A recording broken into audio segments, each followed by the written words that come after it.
grace and goodness. You might have heard that Mary, the Blessed Virgin, is the Mediatrix of all graces. And then some people would naturally ask, why would that be so? When St. Paul's first letter to Timothy chapter 2 verse 5 would say that Jesus is the only mediator between God and man, why would you say that the Virgin Mary is a mediatrix of all graces? Does Christ depend on her to act? Or is she dependent on Christ and all of those things? And it's because of that I bring you this topic, Mary, mediatrix of all graces. From time immemorial, she has always been referred to and been invoked under the titles of mediatrix, co-redemptrix, advocate by her lovely children.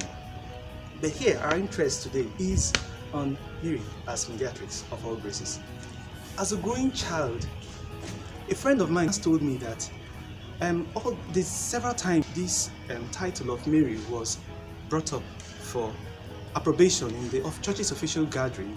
Some theologians were scrupulous because they felt that the name was ambiguous and was going to require a lot of explanations.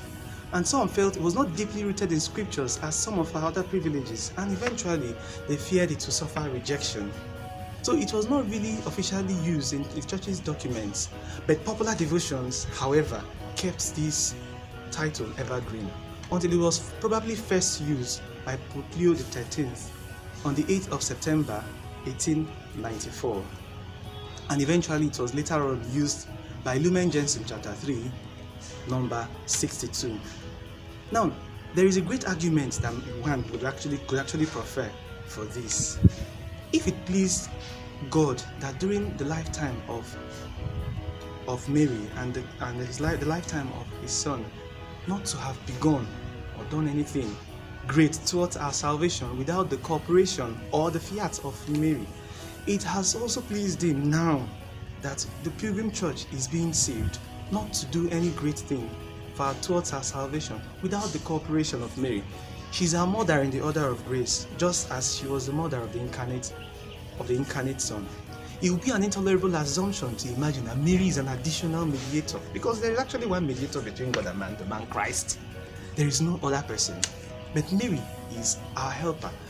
It pleased God to make her our helper, and that we cannot take away. That office of hers cannot be wished away. It has pleased Christ to make her the dispenser of all graces, such that no grace comes to man except through her. She remains the dispenser of all graces. But in order to understand this topic very properly, perhaps in order to buttress what I have said as regards she not being an additional mediator or not being at rivalry with the mediation of her son, I would quote exactly from the Council Fathers in Lumen Gentium chapter 3, number 62. And that would help us understand very much of what I have just said.